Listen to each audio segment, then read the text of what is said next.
안녕하세요. 김호준입니다. 북한이 또 ICBM급 미사일을 발사했습니다. 문재인 정부는 사드 임시 배치와 환경 영향평가 유지, 투트랙 대응을 했고 보수 진영은 언제나처럼 반응을 했습니다. 강력 규탄, 사드 즉시 배치, 한미 공조 강화. ICBM, 사드로 못 막습니다. 미국에 떨어진 ICBM을 한국에 배치한 사드로 어떻게 막나요? 그리고 한미 공조는 왜 사드로만 해야 합니까?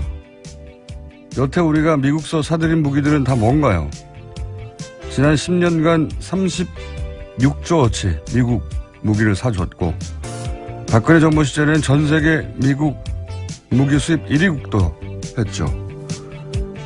그리고 우리가 북한 간 미사일 전력차가 이렇게까지 벌어지면 우리 미사일 전력을 끌어올릴 생각부터 해야 하는 거 아닌가요? 미국이 우리 미사일 사거리를 180km로 제한한 1990년 당시 이미 북한 노동미사일의 사거리는 1000km가 넘었습니다. 북한은 1998년 대포동으로 2000km, 이제는 10,000km가 넘는 사거리를 확보하는 동안 미국은 우리를 겨우 800km에 묶어뒀죠. 미국이 우리 미사일 사거리를 제한하면서 내건 명분이 중국을 자극하기 때문이라고 했었습니다. 그런 미국이 자기들은 중국을 자극하는 정도가 아니라 결사 반대하는 사드를 한국 땅에 들이고 있죠.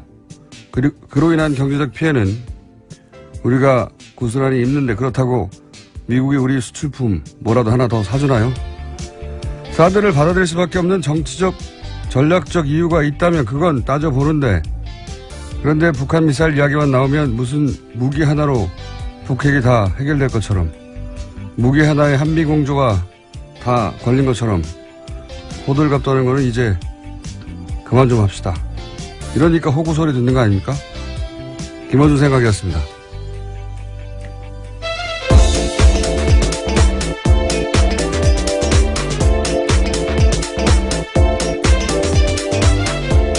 시사인의 김은지입니다. 자, 또다시 월요일이 돌아왔어요? 네네. 월요일이 되면 기운이 나십니까? 아니면 또 월요일이구나 생각이 드십니까? 뭐 대부분이 월요병을 겪지 않겠습니까? 네. 그래요? 네, 굉장히 힘이 없으신데요. 힘이 있어요. 자, 또 북한 미사일 지금 7번째인가요? 8번째인가요? 예. 미사일 이렇게 많이 쏜다는 얘기는 미국이 정권도 바뀌었고, 예. 어떻게 나오는지 보겠고 우리 힘을 보여주겠다는 거겠죠. 북한 입장에서는. 자, 관련 뉴스가 많죠. 예, 전해 주십시오. 네, 북한은 지난 28일 오후 11시 41분 자강도 무평리 일대에서 화성 18형 미사일을 발사했습니다. 그런 다음 조선중앙통신을 통해서 최대 정점 고도 3724.9km로 직선거리 998km를 47분간 12초 비행했다라고 밝혔습니다. 그런 다음 또 김정은 북한 노동당 위원장은 이번 미사일 발사 뒤 이 정도면 미국이 우리를 건드리면 무사할 수 없다는 걸 이해했을 것이다 라고 말했다고도 합니다. 북한의 목적은 이제 체제 보정이죠. 예. 핵 보유의 양으로 따지면 자꾸 말씀드리지만 미국의 핵 잠수함 한 대에 있는 핵무기가 북한 전체 핵무기보다 많아요. 예. 그건 게임이 안 되는데, 핵을 가졌다는 거는 그 단순한 비교가 아니라 공포를 통한 억지니까, 예. 우리를 건드리면 안 된다. 뭐 평화협정도 먹고 우리를 인정해라. 이런 얘기죠. 기본적으로는. 여기 대해서 이제 미국은 북한을 타격할 수는 없고 그건 이미 오래전에 검토해서 너무 큰 피해가 있으니까 중국을 통해서 압박하는 수단을 계속 쓰는데 중국을 통해서는 원유를 공급하지 말라 이거 아닙니까?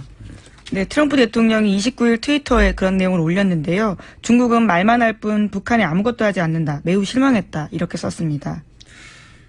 아무것도 하지 않는다기보다는 북한은 중국말도 잘 안 듣는 거죠. 예. 자기들에게 가장 유리한 걸 선택하는 거죠. 북한은 계속해서. 예. 그리고 중국도 사실은 사실상 북한은 핵을 보유한 국가가 됐죠. 그냥 핵 보유국이라고 쓰지 않을 뿐 핵은 다 개발 완료가 된 거예요. 핵 보유국이 된 거예요. 핵 보유국이 되는 게 이 동아시아에서 미국의 힘을 견제하는 데 약화시키는 데도 유리하다고 판단하는 거라고 봐요. 예. 그걸로, 뭐랄까요. 중국만 위협하지 않는다면 뭐 그런 복잡한 힘겨루기 와중인 것 같습니다. 자, 여기에 대해서 청와대는 어떻게 반응했습니까? 네, 북한이 미사일 도발을 한 지 1시간여 지난 뒤에 바로 문재인 대통령이 국가안전보장회의, 그러니까 NSC 전체회의 긴급 소집했습니다. 그런 다음 청와대 고위 관계자 반응이 나왔는데요. 북한의 도발을 참을 수 있는 한계선인 레드라인의 임계치에 온 것 같다라는 겁니다. 또 문재인 대통령은 NSC에서 사드 발사대 4기의 임시 배치를 지시했습니다. 환경영향 평가는 뭐 그대로 하겠다는, 원래는 환경영향 평가를 하고 나서 최종 결정을 하겠다였는데, 최종 결정을 하겠다는 건 뭐 유지하는데, 일단 나머지 4기는 임시 배치를 해두겠다, 뭐 이런 얘기죠. 예. 북한이 여기에 대해서 두려워할 리가 있나요? 그런데 할 수 있는 게 없는 거예요. 예. 남한의 미사일 능력이라는 게 북한의 위험은 상대가 안 되기 때문에 우리 기술력이 떨어져서 그런 게 아니란 말이죠. 그 얘기는 저는 미사일 얘기만 나오면 특히 보수 진영에서는 그럼 우리 미사일 능력도 올리자 이 얘기를 나와야 되거든요. 이 얘기가 안 나와요. 오히려 이 미사일 지침 개정 관련된 거는 김대중 정부 때 한번 바꿨고 그다음에 그 얘기 나왔죠. 이 뉴스 먼저 보고 갈까요? 네, 그래서 문재인 대통령이 이번에 또 그 내용도 이야기했는데요. 한미 정상회담에서 논의했던 한미 미사일 지침 개정 협상을 즉시 개시할 수 있도록 협의하라고 지시했다고 합니다. 이에 정의용 안보실장이 29일 새벽에 허버트 맥마스터 미 국가안보보좌관에게 협상 개시를 공식적으로 제안했습니다. 미국 역시 동의한다는 입장을 밝혔다라는 건데요. 현재는 사거리 800km, 탄도 중량 500kg으로 제한돼 있습니다. 이게 1979년인가 그때 무슨 협정도 아니고 조약도 아니고 무슨 계약도 아니고 지침이란 말로, 지침은 위에 사람이 아래 사람한테 내리는 거 아닙니까? 미국이 우리한테 지침을 줬어요. 지침, 가이드라인. 저는 용어부터 기분이 나쁜데 어쨌든 한국 미사일은 180km 이내로 해라. 180km면요 서울에서 평양도 안 돼요. 예. 그거밖에 못하게 했어요. 그리고 나서는 이제 90년대에 협정을 따로 맺었죠. 예. 그 지침만으로는 부족하다. 그래서 협정을 따로 맺었는데 그때 이미 북한은 1300km 대 미사일을 가지고 있었어요. 그 노동 미사일. 180km 대 1300km. 예. 그리고 90년대 이미 2500여 600 정도 대포동 한참 이름을 날렸죠. 대포동의 이름 때문에. 그 한미 미사일의 그 기술 격차, 전력 격차는 이미 오래된 겁니다. 예, 굉장히 오래된 것이고 우리는 그동안 기술력이 없어서가 아니라 못하게 하니까 못한 거예요. 이 제한 때문이었죠. 네. 지금과 같은. 미국이 못하게 하니까 그러면서 풀어줄 때는 재밌는 게 김대중 정부 때나 또는 노무현 정부 때도 전시작전 통제권 환수 합의하면서 우리가 이제 해야 되니까 미사일 사거리 늘려야 된다. 이 얘기는 기본적으로는 보수가 해야 될 이야기인데 진보 정권에서 나왔어요. 항상. 근데 김대중 정부 때 300km로 늘렸거든요. 당시 근데 300km를 올려준 이유가 그때 미국이 팔아야 되는 미사일이 에이테킴스인가 하는 미사일이 있어요. 탄도미사일. 걔가 사거리가 300km였어요. 그래서 그거 팔려고 사거리를 반격을 준다는 얘기가 그때도 있었습니다. 그러니까 이 미사일 사거리가 떨어지고 그 능력치가 떨어지니까 항상 미국에 의존할 수밖에 없죠. 미국 무기를 항상 사줘야 되고. 아, 참네. 이번에 이제 어쨌든 저렇게 북한이 미사일 능력을 갖추고 계속 앞서가니까, 예.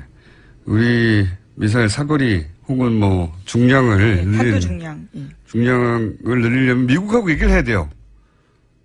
예, 미국하고. 자, 저는 이게 기분이 나쁩니다, 항상. 이런 얘기를 해야 된다고 봅니다, 현실적으로는. 사드하고 북핵하고 상관이 없다니까요. 자꾸 보수 진영에서는 사드를 들여오면 북한 미사일을 막을 수 있는 것처럼 다, 혹은 뭐 ICBM도 해결될 것처럼 할 얘기가 없어 그렇거든요. 달리. 그리고 사드가 들어와야지 한미공조가 강화된다느니. 다른 무기 뭡니까? 전 세계에서 제일 많이 수입하는데. 수많은 무기가 있는데 무슨 사드 하나 가지고 한미공조를 얘기해요. 이건 미국이 원하는 얘기죠. 네. 자, 답답합니다. 맨날 북핵 얘기 나오고 미사일 얘기 나오면 사드 배치하라, 사드 배치하지 말아라. 환경영향 평가하지 말아라, 빨리 배치하라. 북한 미사일이 2대입니까? 4대예요. 1000대가 넘는데. 그럼 어떻게 해요? 사드 몇 대로 미사일을 잡기도 힘들지만 잡았다고 칩시다. 나머지 1000대는 어떡하냐고요. 그럼 사드를 1000개를 배치하나요? 1개 배치해도 지금 중국하고 러시아하고 이렇게 난리인데. 사드로 북핵을 해결할 수도 없고 미사일을 해결할 수도 없는데 자꾸 사드 얘기만 합니까, 맨날. 답답하네요. 자, 이 얘기는 전문가하고 저희가 아무래도 이번 주 몇 번 다뤄야 될 것 같고, 다음 뉴스 넘어가죠. 네, 지난주 금요일 박근혜 전 대통령 재판이 있었습니다. 그런데 박근혜 전 대통령이 재판을 마치자마자 병원을 찾았습니다. 몇 주 전 발가락을 문지방에 찧었다가 생긴 염증 때문에 발등까지 불어올랐다라는 이유 때문인데요. 박 전 대통령은 4번째 발가락에 MRI 촬영을 하고 3시간 동안 정밀검사 마치고 구치소로 돌아갔습니다. 구치소 관계자는 신경이나 뼈에 문제가 있는지 정밀검사를 하러 외부 진료를 허가했다면서 더위도 심해져서 염증이 붓고 평소에 잠도 잘 못 잘 정도다라고 설명했습니다. 이 소위 구치소 관계자의 말들은 매체에 따라 바뀌어요. 예, 이게 TV조선처럼 보수 매체는 항상 건강이 이상하다거나 이런 얘기가 나오고, 예. 또 좀 있으면은 건강 이상설이 있으면 무슨 소리냐, 건강에 아무 이상 없다면 구치소 관계자 얘기가 나오고, 구치소 관계자들끼리 서로 얘기가 항상 달라요. 정반대 이야기. 구치소가 제가 보기에는 잠실 체육관 정도로 넓거나 서로 아주 사이가 나쁘거나 구치소 관계자가 한 사람을 수백 명을 보거나, 예. 아니면 만들어낼 말이거나요. 예. 건강 이상설은 항상. 근데 이제 MRI 촬영 결과가 곧 나올 테니까요. 어떤지는. 공개하진 않겠죠. 예. 근데 4번째 발가락이 이렇게 찧었다고 염증이 소염제 먹으면 되는 거 아닙니까? 염증이 생겼다고 MRI 찍는 경우도 있는지 저는 의사가 아니어서 모르겠으니까. 방송을 듣는 의료계에 계신 분들이 있다면 좀 알려주십시오. 자, 문자로, 카톡으로. 다음 뉴스는요? 네, 또 지난주 금요일 이재용 삼성전자 부회장 재판도 있었습니다. 문재인 대통령의 재계총수 간담회를 둘러싸고 이재용 부회장 쪽과 특검이 재판 중에 설전을 벌였는데요. 이 부회장 쪽은 특검 논리대로라면 문재인 대통령의 총수 간담회도 다 부정청탁을 받고 있는 거다라고 말했습니다. 그러자 특검 쪽에서는 이번 간담회는 국민에게 공개적으로 알리고 진행된 반면에 박근혜 전 대통령의 독대는 안가에서 비밀리에 이뤄졌다라면서 차이점을 지적했습니다. 논란이 커지자 이재용 부회장 쪽 변호인단은요, 즉흥적으로 한 실언이었다라면서 사과했습니다. 이재용 부회장 변호인단 측의 나름의 대담한 논리죠. 대담한 논리. 굉장히. 저는 이건 삼성 측에서 변호인 측에 연락을 했을 거라고 봅니다. 네, 그렇다라고 알려져 있습니다. 미쳤냐고. 미전실이 난리가 났다라는 네, 소문이 있습니다. 지금. 아니, 대통령이 취임 초기에, 재계 인사들하고 공개적으로 간담회 하는데, 그거하고 지금 최순실 국정농단을 갖다 붙인 거잖아요. 대담한 논리긴 한데, 변호인단은 몰랐던 거예요. 자기 논리에 빠져서. 이 이야기를 들은 삼성 측에서 연락이 갔겠죠. 예. 미친 거 아니냐고. 그래서 결국 사과까지 하게 된 거죠. 예, 난리가 났겠죠. 변호인단은 이거 말고도 굉장히 요즘 표현으로 신박한 논리를 많이 펼쳤어요. 그때. 또 있지 않습니까? 관련 뉴스가? 네, 같은 재판에서요. 변호인단이 최순실 씨의 딸 정유라 씨에 대한 승마 지원이 박근혜 전 대통령의 요구가 아니라 최순실 씨의 강압에 따른 결정이었다라는 주장을 했습니다. 그러니까 박근혜 전 대통령의 요청으로 지원한 게 아니기 때문에 뇌물공여 혐의가 성립하지 않는다라는 논리입니다. 굉장히 희한한 종류의 제가 보기에는 자백이에요. 왜냐하면 최순실 씨는 본인 주장에 의하면, 그리고 사실 신상정보상으로도 공개적인 임대업자, 본인도 그렇게 얘기하고 아주머니잖아요. 삼성이라고 하는 세계적 기업이 최순실 씨가 모략을 하면 공경에 빠뜨릴 수 있다고 판단한 이유가 있다고 실토한 거죠. 예. 보통 그냥 조그만 빌딩 임대업자가 삼성 보고 뭐라고 한다고 삼성이 어이구 그러면서 몇백억 줍니까? 네, 강압을 느끼기에 쉽지 않은 대상이죠. 쉽지 않은 게 아니라 네 박살을 내죠. 근데 최순실에게는 박근혜라는 백이 있다는 걸 삼성이 알고 있었다는 자백이기도 한 거고 최순실이 무서워서가 아니라 박근혜 백 때문에 정유라를 지원했다는 걸 굉장히 희한한 방식으로 자백한 거예요. 네. 박근혜 대통령과의 거래가 있어서 그 결과로 이 돈이 왔다 갔다 했다면 뇌물죄가 되니까 최순실 씨의 강요에 의해서 했다는 거 아닙니까? 최순실 씨의 강요. 갑자기 나온 논리죠. 네. 네. 네. 굉장히 재밌습니다. 네. 이재용 부회장의 변호인단이 워낙 불리한 상황이다 보니 네. 논리를 만들어내는 것도 참 재밌네요. 최순실 씨의 강요가 왜 무서운지를 그럼 말해야 되죠. 네, 재밌는 논리였습니다. 자, 다음 뉴스는요? 네, 김기춘 전 대통령 비서실장은 선고 바로 다음 날인 지난 28일에 법원에 항소장 제출했습니다. 블랙리스트 지시 혐의를 인정할 수 없다라는 주장을 펼치고 있는데요.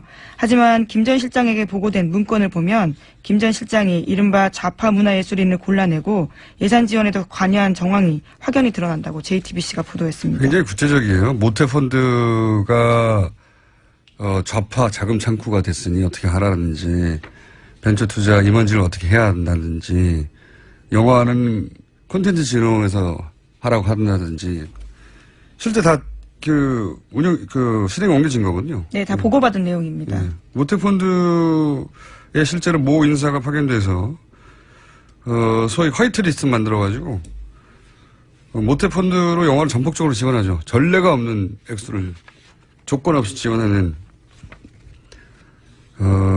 실제로 실행에 옮겨진 사안이고 항소해도 제가 보기엔 형량은 모르겠습니다만 무혐의가 나오기는 불가능할 것 같다. 지나치게 구체적입니다. 다만 이제 조윤선 전 장관에 대해서는 말들이 많죠. 그래서 죄송합니다. 저희가 잠시 후 박범계 의원 연결해서 박범계 의원이 재판부 판결문을 입수해서 분석을 했더라고요. 네, 그래서 이야기 나눠볼까 합니다. 잠시 후에. 나머지 뉴스 짚어보겠습니다. 네, 블랙리스트로 유죄를 선고받은 숙명여대 교수들이 학교에서 직위해제됐습니다. 서울중앙지법은 지난 27일에 김상률 교수에게 징역 1년 6월에 실형을 선고하고 김 교수를 법정 구속했습니다. 또 김소연 교수는 징역 1년 6월에 집행유예 2년을 선고받은 바 있는데요. 이에 따라서 숙명여대가 두 사람을 직위해제하기로 의결했다고 밝혔습니다. 하겠습니다. 다음 뉴스는요. 네, 류석춘 자유한국당 혁신위원장이 최근 청년대상 행사에서 일베 활동을 독려하는 발언을 해서 논란에 휩싸였습니다. 류 위원장은 지난 28일에 대학생 청년 간담회에서 젊은 보수의 지지 확보와 관련한 발언 도중에 일베를 하라면서 일베 이용을 독려하는 취지의 발언을 한 것으로 전해졌습니다. 이분은 참 기량이 대단하네요. 예. 일베를 하라. 네, 또 뿐만 아니라요. 일부 온라인 커뮤니티에서 노인을 비하하기 위해 쓰이는 비속어인 틀딱이라는 표현이 있거든요. 그것들을 또 썼다라고 합니다. 다른 정당은 굉장히 반가워하겠어요. 유석준 위원장이 이렇게 계속 기량을 발휘해 주니까. 그러니까 유석준 위원장에 대해서 이제 홍준표 대표도 극우가 아니라고 하고 본인도 부인하는데 일베가 극우가 아니면 뭐가 극우입니까, 사실. 일베의 모델은 제트케라고 아시는지 모르겠는데. 예, 일본의 제일 특권을 용납하지 않는 시민이든가 이런 말도 안 되는 모임이 있어요. 그러니까 제일교포. 네, 혐한 단체죠. 예, 제일교포라고 하는 적을 하나 설정하고 실제로는 극우 활동을 하는 거죠. 제트케의 뭡니까? 캐치프레이즈 혹은 이념이라기보다는 주장하는 내용이 이런 거예요. 애국, 예. 반여성, 반진보, 똑같아요. 일베하고, 예. 실제 일본의 이 전문가들하고 얘기해보면, 일본 자민당이 실제로는 제트케를 충분히 문제 삼고 제압할 수 있음에도 불구하고, 용납하고 있다. 그런 정서가 있다. 그런 정황도 있고, 라고 하거든요. 일베가 제트케를 모델로 한 거다. 라고 저는 봅니다. 똑같아요. 거의 완전히 실제. 그리고 일배하는 분들이 박근혜 정권 초기에 국정원에 가서 강연 듣고 뭐 이런 네, 행사도 그렇죠. 있었죠. 속칭 시계도 얻어왔었고요. 예. 말이 안 되는 거죠. 예, 국가정보기관이 대놓고 이런 제트케를 모델로 하는 매우 의심스러운 커뮤니티를 불러서 관계를 맺고 어쨌든 그런 일배를 하라고 그러면서 일배에서 사용되는 용어들도 사용하는 거 아닙니까? 뭐 자주 본다는 얘기죠. 예. 네, 굉장히 노인층을 비하하는 말이기 때문에 쉽게 쓸 수 없는 말인데요. 정치인으로서는 참, 예. 정치인은 아니지만, 예. 본인이 학자인데. 예. 그래도 혁신위원장이기 때문에요. 가지는 자리의 무게감이 분명히 있습니다. 하도 유저라고 봐야죠. 이런 용어를 다 안다는 말. 본인 스스로. 대단합니다. 이분의 활약상이. 일배를 하라고. 예. 보통 정치인들은 일배까지 하라고 말을 못한단 말이죠. 그렇죠. 웬만한 예. 극우 정치인도요. 일배를 하라. 훌륭한 분입니다. 자, 시간이 거의 다 됐기 때문에 제목 한두 개 정도 네. 정리해 주세요. 예. 대한민국 어버이연합 사무실 이전하는 활동하고 있다고 합니다. 어제 경향신문 기자들이 가서 만났는데요. 이사 준비가 한창이었습니다. 그 자리에서 만난 추선희 사무총장이 정부 지원이 끊긴 뒤 돈이 없으니까 활동 접자는 얘기 나왔지만 끝까지 하기로 했다라는 겁니다. 참 재밌는 게 원래 지난 보수 정권 때는 이 어버이연합에 대해서 정부 지원 받는 거 아니냐 라고 공세를 취하면 항상 하는 말이 무슨 소리냐 우리는 정부 지원 안 받는다 우리는 돈 객출해가지고 하는 그렇죠. 거라면서 막 예, 통장 회비로, 예. 통장 뿌리고 그런 보도하는 언론사 앞에 가서 막 항의하고 막 난리가 났었거든요. 우린 돈 한 푼도 안 받는다고. 지금 이제 정부 지원이 끊긴 뒤 돈이 없으니까 활동을 접자 이런 얘기를 스스로 하고 있습니다. 예.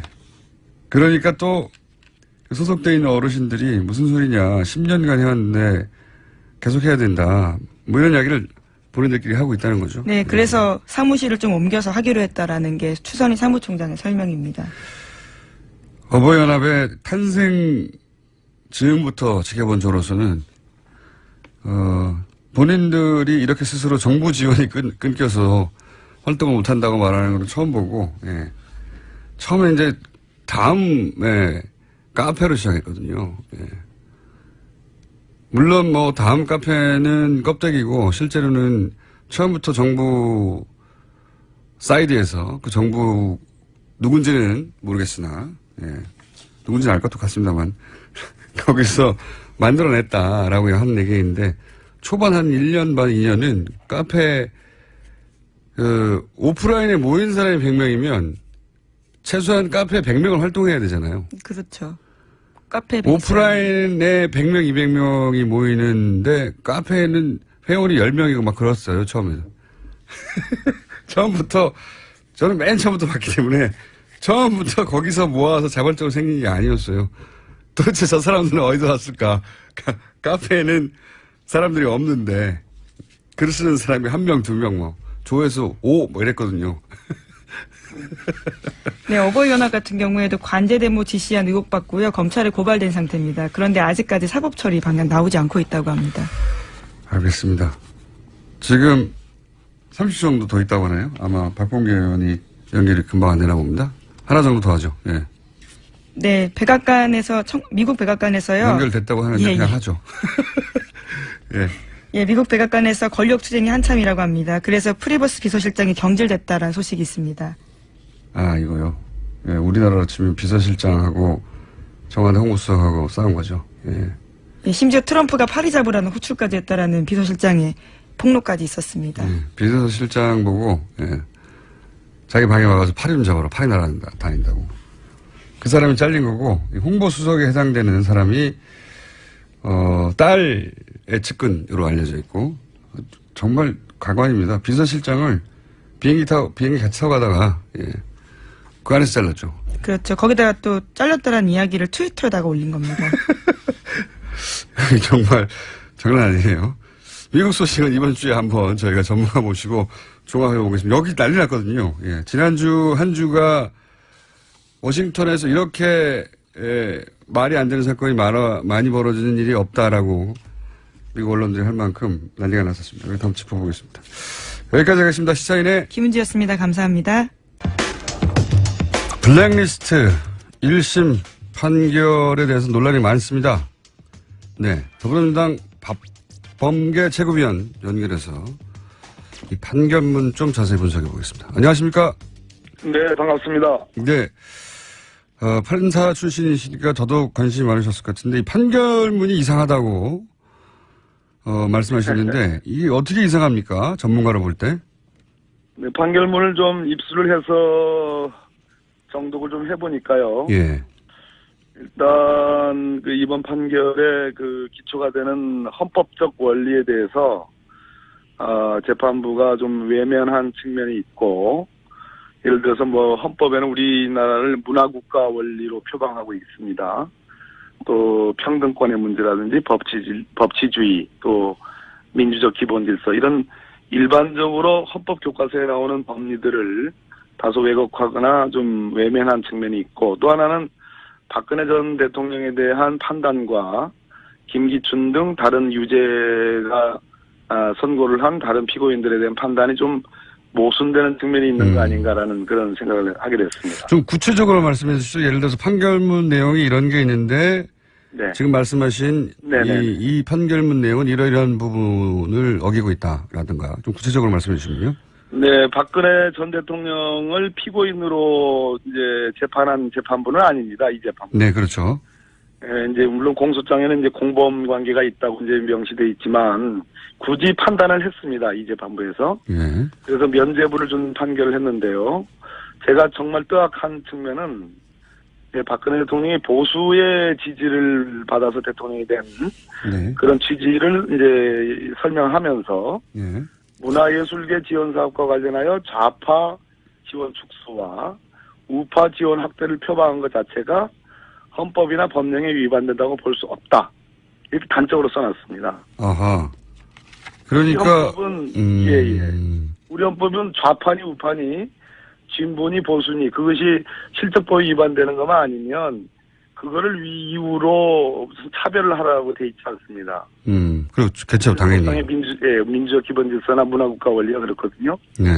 진보적 예술인이라고 그래서 차별한다라고 차별해서는 안 되는 거죠. 그러니까 지금 판결문의 기본 논조가 제가 잘 이해했는지 봐주십시오. 예. 기본 논조가 원래 헌법은 좌든 우든 기본적으로 진보든 보수든. 네, 진보든 보수든 그 불법이 아닌 한 정책적으로 차별해서는 안 되는 것이 헌법적 정신인데 그렇습니다. 이 판결문은 보수의 지지를 받아 탄생한 대통령이 보수를 더 많이 지원하고 진보 진영 쪽을 배제하는 것이 문제가 아니라고 판단한 거라는 거죠. 그렇습니다. 명시적으로 헌법이나 법령에 위반된다고 볼 수 없다 이렇게 해놨습니다. 그래놓고 정작 그래놓고 정작 김기춘 등의 유죄가 선고된 그 사람들에 대해서는 또 이렇게 했습니다. 예를 들어서 여러 부분인데 그중에 예술이 책임 심의위원 선정 부분이나 또 문해기금 지원 부분, 또 영화제, 영화관에 대한 지원 부분 이렇게 이런 부분들이 있거든요. 이런 부분에 대해서는 단지 좌파 또는 정부를 반대한다는 이유로 특정인을 사업에서 지시하는 것은 이제 위법하다 이런 취지로 또 해놨습니다. 서로 충돌하네요. 앞뒤가 안 맞잖아요. 앞뒤가 안 맞잖아요. 그렇군요. 그러면은 예를 들어서 그렇게 그 보수를 밀어주고 진보를 억압한 것이 문제가 아니라 그 과정에서 위법한 방식을 사용했다. 이게 문제라고 생각한 겁니까? 이 판사님은? 그러니까 지금 이제 크게 이 문화예술계 지원 배제 부분은 네 대목이 있는데요. 하나는 이제 아까 제가 말씀드린 세 부분 예술위의 책임 심의위원 선정에서 차별을 합니다. 또 한 부분이 있고 문해기금 지원에서 차별하는 부분이 있고 영화제 지원 또는 영화관 지원에 차별하는 부분이 있고 세종도서 선정과 관련된 차별 이 네 가지 부분이 있는데 세종도서 선정 부분은 철저하게 절차 위반 측면을 부각시키고요. 네. 나머지 세 부분은 아까 박근혜 전 대통령에 대한 판단과 다르게 좌파라는 이유로 또는 정부를 반대한다는 이유로 차별했기 때문에 위법하다.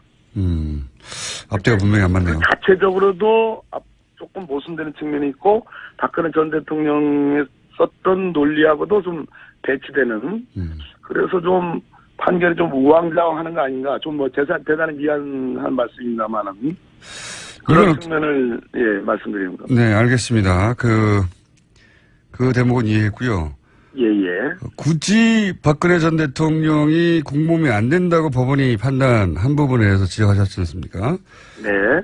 이 재판에서는 사실 박근혜 전 대통령을 피의자로 판단하는 게 아닌데도 불구하고 박근혜 대통령 공범이 안 된다는 표현이 판결문에 나오는 거죠, 아예? 그렇습니다. 제가 보기에는 명백하게 무죄라는 그런 취지로 확실하게 써놨습니다. 이런 경우도 있긴 있습니까? 물론 이제 그 소위 이제 공소장에 공범으로 열거가 돼 있지만 당해 재판부의 당해 피고인은 아니에요. 당해 재판부에 지금 재판이 진행 중에 있지 않습니까? 그러니까요. 그런 측면에서 뭐 공범 여부를 뭐 판단하지 않는다. 왜냐하면 다른 재판부에서 지금 재판하고 있으니까. 그러니까요. 그렇게 하는 것이 대체로 일반적이지 않을까 하는 모르겠습니다. 제가 현직에 있을 때하고 시간이 많이 흘렀으니까 요즘에 관행이 달라졌는지는 모르겠으나 굳이 뭐 몇 장을 들여서 열거를 판단을 해놨는데 그 판단을 해놓은 근거도 네. 제가 보기에는 맞지 않다. 심지어 박근혜 전 대통령이 대수비라고 있지 않습니까? 네. 그 대통령 수석비서관 회의가 네네. 소위 박근혜 대통령 시절에서 불렸던 그 약칭인데요. 대수비에서 그 문화예술계 지원 배제 지시를 하는 것도 인정을 합니다. 이 재판부는.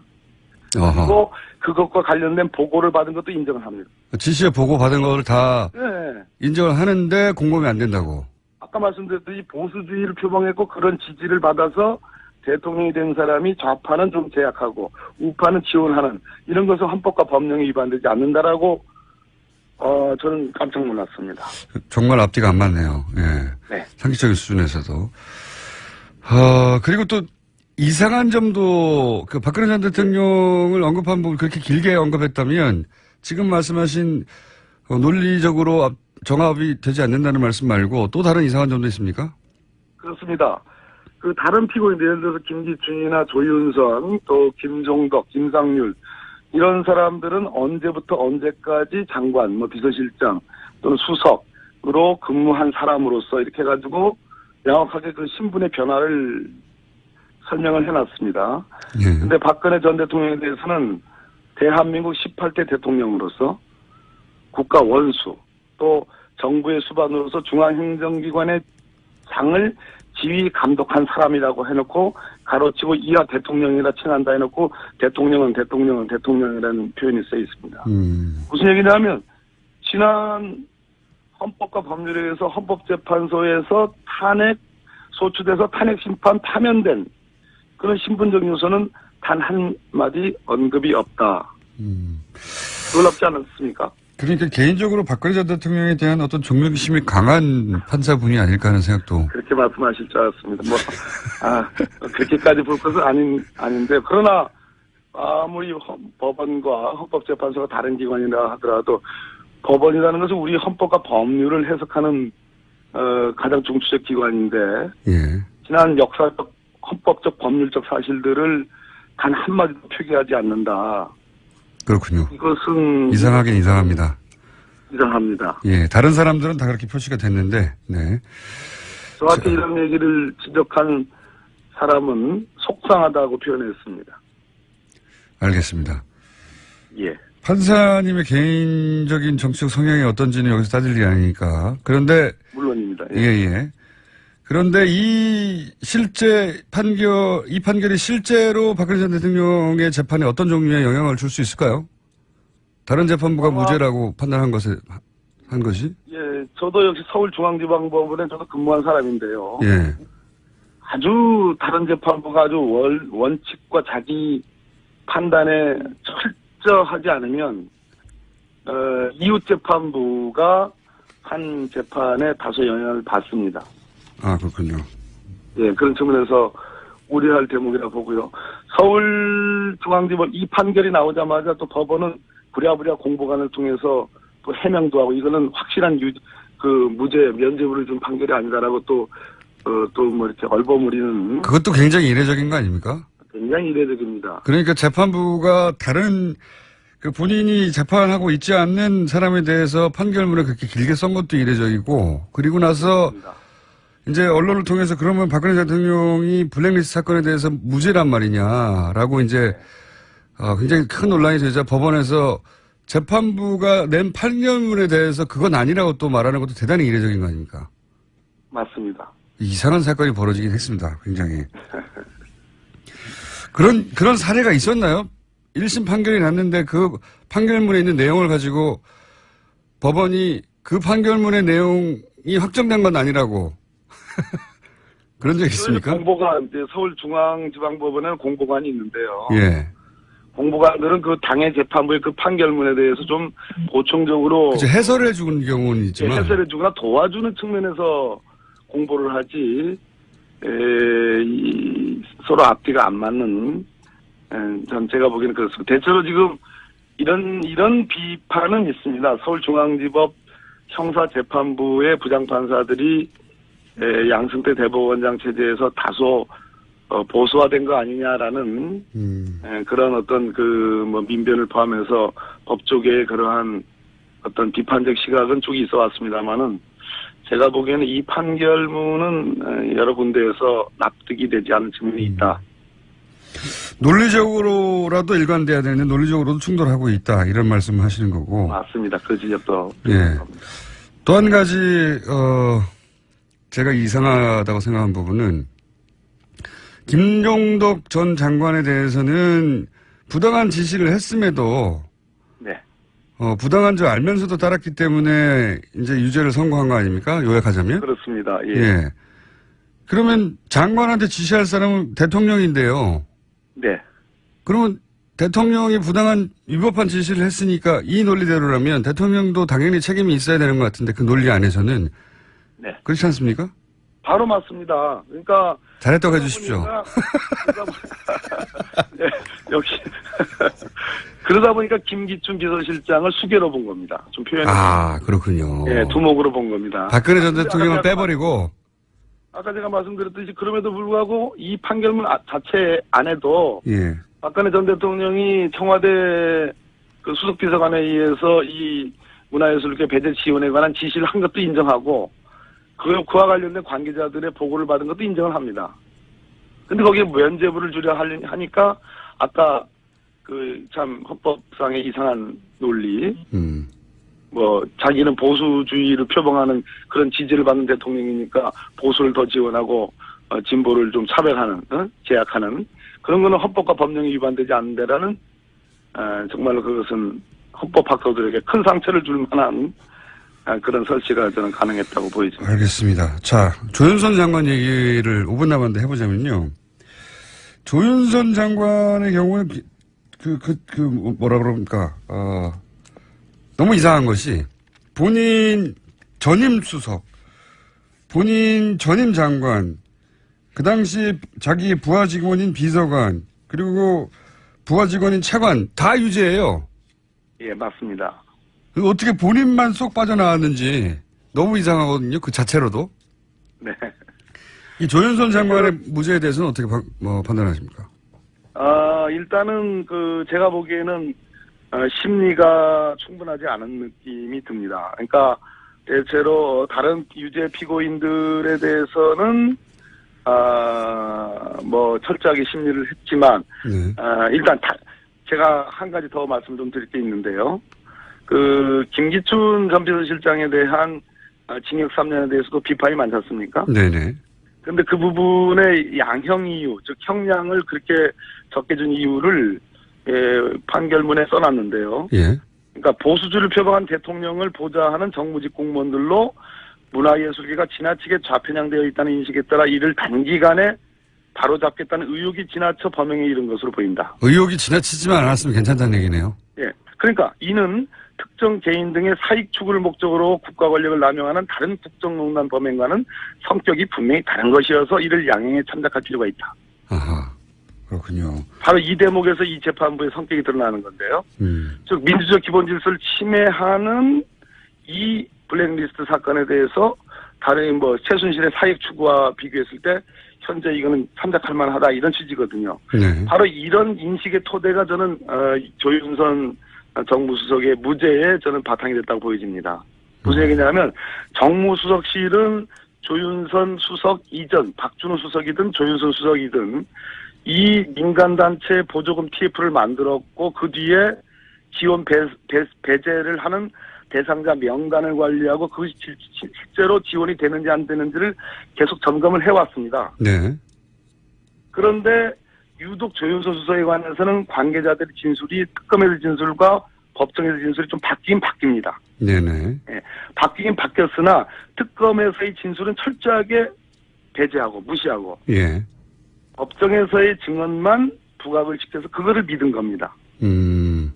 그러니까 조윤선 장관에게 불리한 증언들은 배척했다는 얘기네요. 눈을 감고 배척했습니다.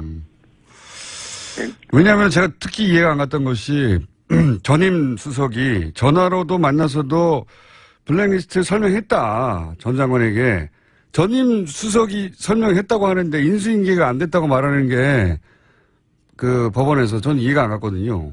바로 그겁니다. 신동철 비서관의 진술, 또 김상률 교문수석의 진술이나 증언 등등만 가지고도 제가 보기에는 이 재판부도 판결문에는 그러한 사정을 알았을 것 같다라는 걸 인정하고 있습니다.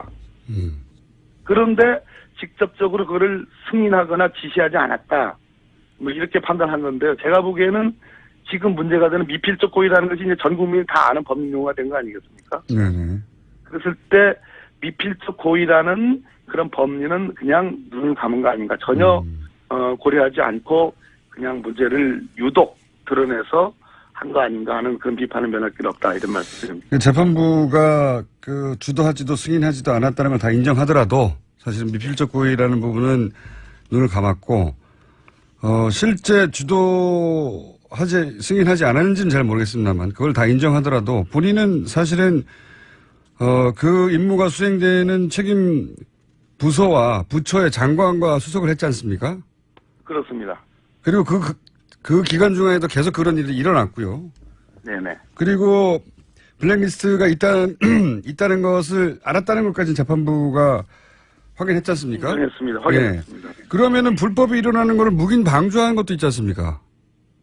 바로 근데 그 측면, 묵인 방조한 것이 제가 보기에는 미필적 고의로 모두 지금 다른 사람들에게 유지된 부분을 다 인정할 수 있는 부분이라는 얘기입니다. 또 하나는 위증만, 국회에서의 위증한 것을 가지고 지금 징역 1년에 집행유예 2년 한 거 아니겠어요? 네네. 근데 그것도 엄밀히 따지려면 만약 이 블랙리스트 문화예술계 지원 배제에 대해서 무죄라면 국회에서의 증언도 제가 보기에는 다소 위증 부분이 있다 하더라도 처벌 가치가 별로 없는 것입니다. 알겠습니다. 여기까지 오늘 다루고요. 여보세요? 네네네. 네, 오늘 말씀 감사합니다. 또 모시겠습니다. 예, 감사합니다. 박범계 최고위원이었습니다. 지난 25일 사드 배치 철회 미국 평화시민 대표단이 입국을 했습니다. 많은 분들이 잘 모르실 텐데 그래서 오늘 저희 뉴스공장은 미국 평화시민 대표단 중에 두 분을 모셨어요. 지난 2012년과 2016년 미국 대선 녹색당 대통령 후보였던 질 스타인치. 안녕하세요. Hi. 네. 안녕하십니까. 여기에 오게 돼서 너무 영광입니다. 네, 감사합니다. 그리고 미국 여성평화단체 코드핑크의 대표 메데안 벤자민 씨도 나오셨습니다. 안녕하세요. Hello. 안녕하십니까. 여기에 오게 돼서 아주 기쁩니다. 첫 번째 질문을 드릴게요. 우선 미국 시민평화대표단을 파견한 것이 이제 태스크포스라는 이름을 불린다고 하는데 1년 전에 결성된 연대기구라고 들었어요. 이 기구가 어떤 활동을 하는 것인지 좀 소개해 주십시오. 사드라는 이야기를 들으면 들으면 그 어떤 남자 이름 생각할 거예요. 그만큼 사드는 알려지지 않은 거예요, 미국에서. 그렇기 때문에 이 그룹의 가장 중요한 역할은 왜 사드가 한국 사람들한테 불필요한가? 그리고 왜 사드가 종국에는 우리 세계의 평화에 불필요한가? 그런 것을 알려내는 가장 기본적인 교육을 하는 것을 지향하는 그룹입니다. 알겠습니다. 자, 그럼 이번에 한국에 오신 이유는 정확하게 뭔가요? 제가 여기 오게 된 이유는 사실은 우리 여기 성주의 싸움이 세계 전 지역에서 일어나는 굉장히 힘든 많은 싸움의 하나의 심볼이나 대표적인 사례라고 생각하기 때문입니다. 제가 여기에 예전에 그 녹색당의 대선 후보로 정치인으로도 왔지만 하지만 또 제가 심심찮게 여기서 지금 계속 저를 대표하는 말로 얘기하는 것은 화난 엄마. 예. 왜냐면은 우리의 미래가 사드는 끊임없이 증강되는 군비 경쟁이나 핵무기에 대한 위기 상황은 우리의 전체 미래가 달려있기 때문입니다. 알겠습니다. 이번에는 이제 질스타인 씨에게 그 사드와 관련해서 발언한 적이 있어서 제가 그 관련 질문을 드리겠는데, 이런 말씀 하셨어요. 성주에서, 는 성견평가가 없었다. 성주의 사드 배치는 생체 실험이다. 라는 표현이 있었는데, 제가 알기로는 하버드 의대를 졸업하신 내과 전문의로 알고 있는데, 사드가 인체에 어떤 영향을 미친다고 전문가로서 판단하길래 그런 말씀하신 건지? 그것을 알기 위해서 환경 영향 평가는 불가피합니다. 우선 알 방법이 없죠. 이 환경 영향 평가를 통해서 복잡하고 다양한 모델의 중층적인 환경 영향 평가를 통해서 사드가 우리의 생체 그리고 우리가 살아가고 있는 환경에 미치는 영향을 알 수 있습니다. 그 괌에서는 2년에 걸쳐진 굉장히 자세한 환경 영향 평가를 했다고 들었는데요. 성주 군민들 그리고 성주 군민들의 건강도 그만큼 보호되고 그만큼 존중되어야 한다고 생각합니다. 미국 군 장비 사용 설명서에 의하면 사드에 노출되면 일정 정도의 거리에서 노출되면 이 내장 기관이 화상을 입는 것처럼 그러니까 우리가 그 전자오븐 전자 마이크로 오븐에서 뭘 음식 고기 넣으면 화상 입는 것 다 익는 것처럼 그렇게 된다는 이야기가 있습니다. 그렇기 때문에 인체에 어떤 영향을 미치는지 알려면 정말 자세하고 꼼꼼한 환경 영향 평가가 필수 불가결한 조건입니다. 그리고 다시 한번 얘기 드리지만 한국민들은 환경 영향 평가를 우선 받아야 할 존중을 받아야 할 권리가 있습니다. 알겠습니다. 이번에는 메디아 벤자민 씨한테 여쭤보고 싶은데요. 트럼프 정부에 대해서 이런 말씀하셨어요. 빈곤 문제나 보건 기후변화 교육에 사용할 예산을 군사 예산에 사용하고 있다. 이런 주장을 하셨는데 이거 좀 설명해 주십시오. 한국 분들이 이제 미국 사회를 볼 때는 굉장히 부자 나라라고 생각이 되게 쉬운데요. 사실은 그 밑을 들여다보면 전혀 그렇지 않습니다. 미국에는 의료보험의 위기가 있고요. 또 학교를 다녔을 때 엄청난 빚을 지고 학생들이 학교를 졸업합니다. 그리고 대학생들? 예, 대학생들이. 그리고 공공재가 굉장히 부족해서 다리와 길 상태가 굉장히 나빠도 못 고치는 경우도 굉장히 많고요. 사실은 트럼프가 들어와서 공공재에 있던 돈을 더 빼서 더 많은 군사비로 쓰고 있습니다. 군사비가 증액이 됐어요. 10%. 그래서 그렇다면 이렇게 보통 사람들이 살아가는 이런 공공성에 대해서 더 취약해질 수밖에 없는 거죠. 그래서 문제라고 생각합니다. 그거는 미친 정책이에요.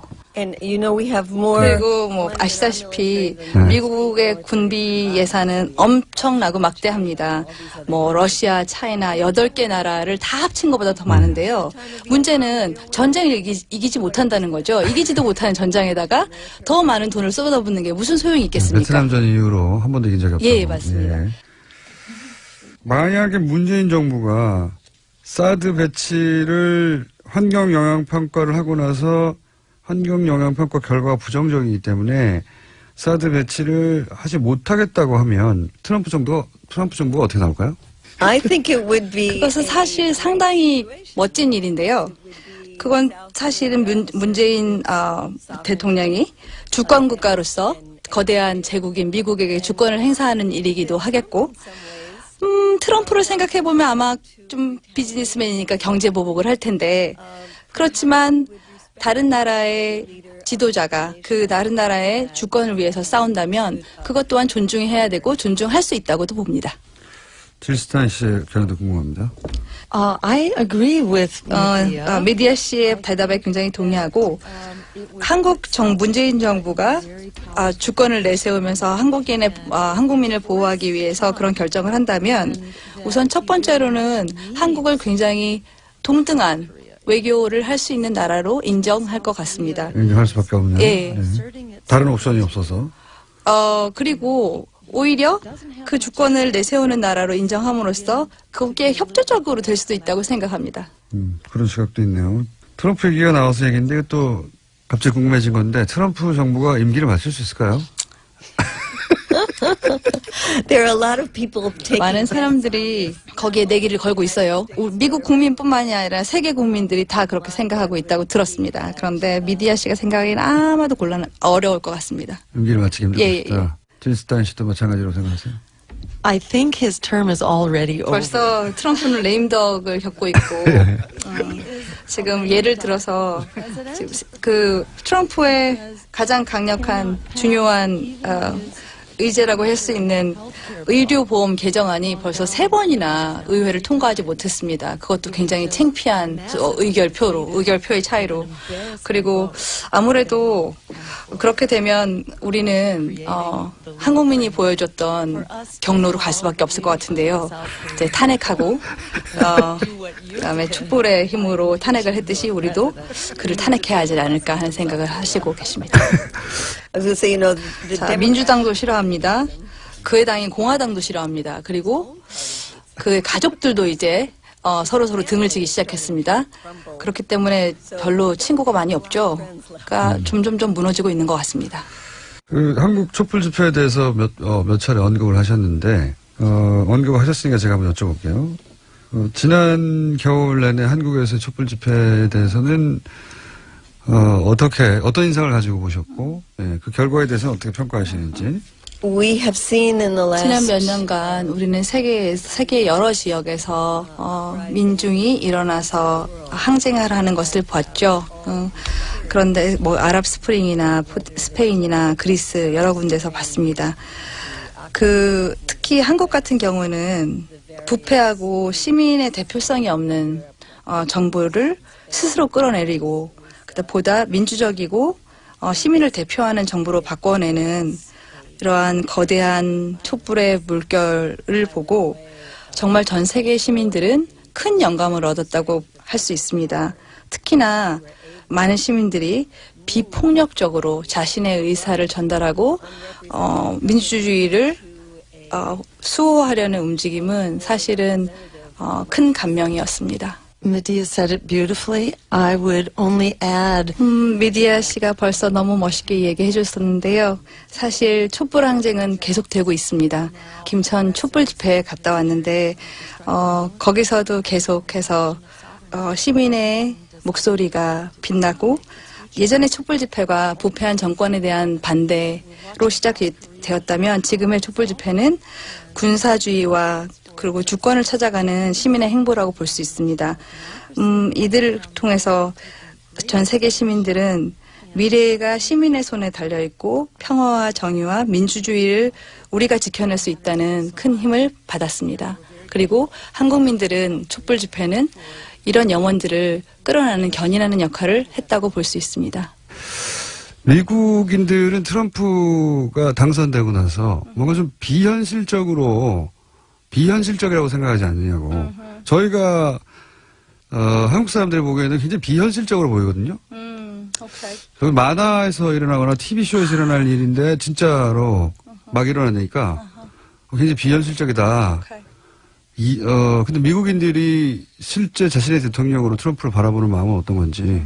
The American political system has been. 미국식 민주주의는 붕괴 직전입니다. 많은 미국 사람들이 사실은 이당 독재라고 하는 이 양당 시스템에 독재. 대해서 환멸을 느끼고 이제 믿지를 점점 이렇게 불신을 하게 되었는데 특히나 그렇기 때문에 사실은 트럼프를 찍었던 사람들이 트럼프를 찍은 게 아니라 힐러리를 반대해서 찍었다고 생각하시면 맞습니다.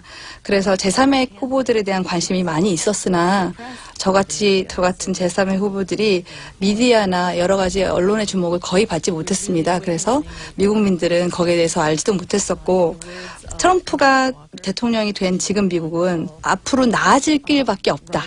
이렇게 생각하시면 되고 굉장히 다이내믹한 운동성을 가지고 있습니다. 그러니까 잘 지켜봐 주십시오. 한 가지 더 얘기하고 싶은 건 유명한 소설가이자 시인 앨리스 워커 씨가 한 말인데 민중이 가장 쉽게 자신의 힘을, 정치력을 포기하는 것은 자신이 힘이 있다는 걸 모를 때다. 모르는 것이다. 그렇게 말씀을 하면서 마치고 싶습니다. 그 미국 일반 대중이 탄핵이라는 것에 대해서 가능하다고 생각을 하나요? Oh yes, it's very popular. 당연합니다. 굉장히 탄핵이라는 것에 사람들이 좀 더 적극적으로 반영하기 시작하고 트럼프가 트위트를 하나씩 더 날릴 때마다 사람들은 거기에 더 많이 결합하고 가까이 갑니다. 이제 한국에서 사드를 찬성하는 사람도 물론 있어요. 한국에서도. 그리고 반대하는 사람들도 있습니다. 그러니까 한국에서 사드 배치를 반대하는 사람들하고 지금 미국에서 이제 사드 반대 연대가 앞으로 이 싸움은 적어도 환경영향평가가 끝날 예정인 대략 1년여 정도는 더 이어질 수 있을 것 같은데 그 1년 동안 어떤 일을 함께 할 수 있을까 거기에 대한 아이디어가 있으신지. There's a very powerful movement here. 김천과 성주 그리고 성주 원불교 지부에서 보여줬던 주민들의 용기는 사실 굉장히 전염성이 강했습니다.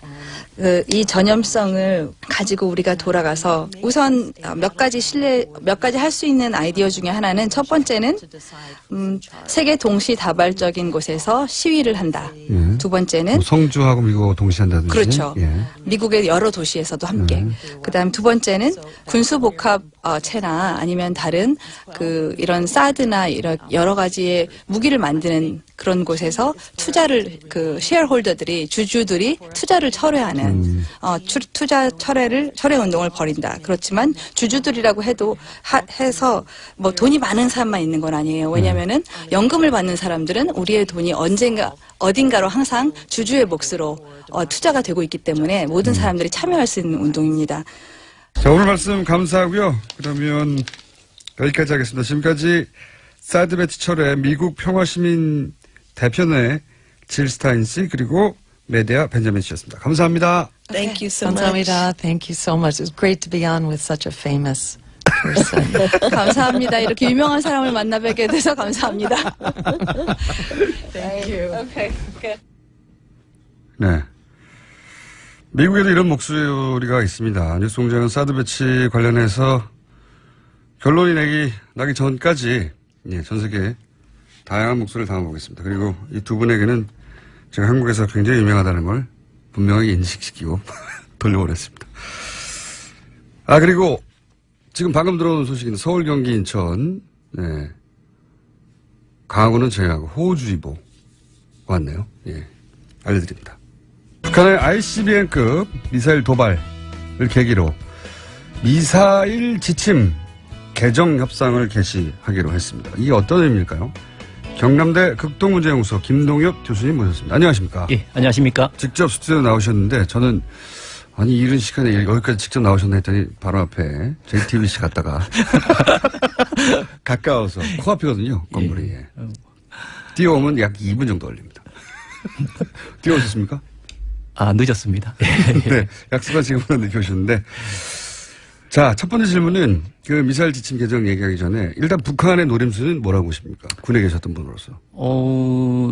김일성, 그러니까 핵을 만드는 이유 그리고 지금 이제 계속 미사일을 쏘는 이유가 조금 다를 수는 있는데 큰 틀에서 놓고 보면 김일성 때, 김정일 때와 김정은 때는 조금 다르다고 봅니다. 뭐 그 당시에는 뭐 딜을 하는 어떤 협상의 조건, 그다음에 지렛대로 사용했는데, 그래 뭐 카드로 사용했다고 이렇게 볼 수도 있지만 지금 김정은 시기 때는 명백히 보면 생존 그 자체, 그러니까 그 보유 그 자체를 갖고 가고 있는 것 같아요. 저는 뭐 이거를 딜을 해서 양보를 하겠다는 개념보다는 이 지금 북한이 갖고 있는 어떤 자신들의 안보적 위협, 뭐 우려 이런 상황보다는 뭐 영구적으로 핵 보유국이 되겠다. 보유국이 되겠다라고 해서 최소한의 자신들의 안전을 보장할 수 있는 최소한의 핵 억지력, 그 핵탄두는 보유하고 가겠다라고 하고 그것을 인정해 달라.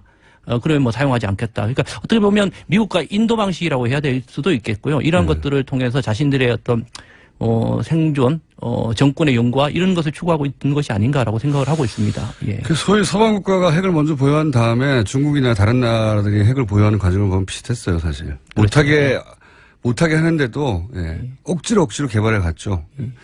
북한도 그 코스로 지난 한 15년, 20년간 걸어왔고, 이제는 사실상 핵 보유국이라고 선언하는 거죠, 사실은. 본인들은 선언했고 헌법에까지 지금 뭐 명시하고 있기 때문에. 예. 네, 사실상 핵 보유국이고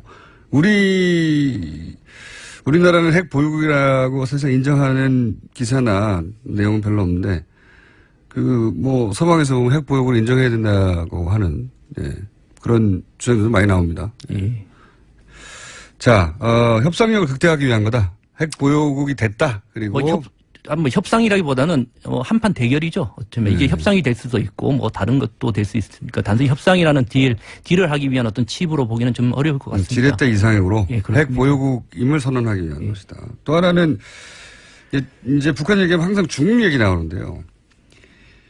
근데 이게 아주 묘한 시점에 이걸 발사했습니다. 굳이 꼭 이때 했어야 하는가 하면 굳이 꼭 이때 했어야 하는 북한의 이유가 있겠거니 할 수밖에 없는. 왜냐면은 중국 정부가 인민해방군 창건 90주년. 근데 열병식을 굉장히 이례적으로 치렀어요. 예. 뭐 36년 만에 어떻게 했다느니, 천안문 아닌 곳에서 했다느니부터 시작해가지고 굉장히 신경을 많이 쓴,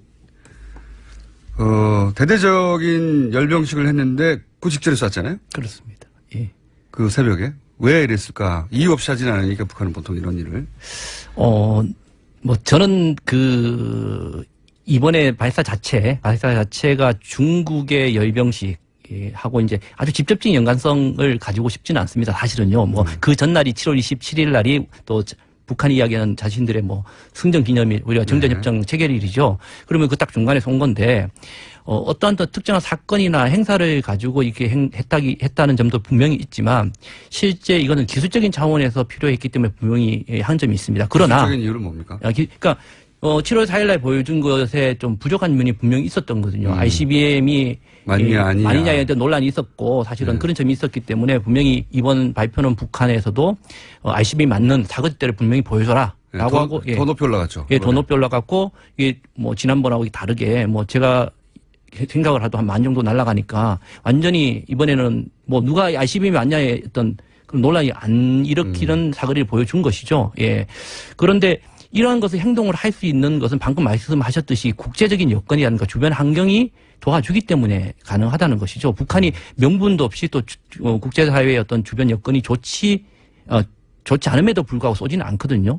예. 그러니까 지금 보면 중국은 자기 편이 될 수 있다고 생각하는 거고. 꼭 자기 편이 아니더라도 자신이 이러한 행동에 대해서 크게 딴지거지는 않을 것이라는 것이 보이는 거죠. 지금 이제 사드 문제가 있지 않습니까? 그 다음에 미국과의 어떤 갈등 문제도 있고. 그러니까 사드 때문에 미국과 중국이 이렇게 대결 양상이 있으니까. 그렇죠. 요 찬스에 쏘면은 중국이 압박만 할 수는 없을 것이다. 그렇습니다. 판단. 예. 그리고 뭐 심지어 러시아까지도 이번에 그 하원에서 그 북한 제재 법안을 나올 때도 이게 북한 제재 법안이라기보다는 러시아, 이란, 북한을 이게 포괄적으로 했거든요. 그러니까 러시아가 더 큰 겁니다, 사실은요. 그러니까 러시아 입장에서 이제 화가 나서 푸틴이 막 화를 내고 했거든요. 이런 측면에서 보면 상당히 이 국제적 여건이 자기네들 그닥 불리하지 않은 여건을 만들어준 것이고요.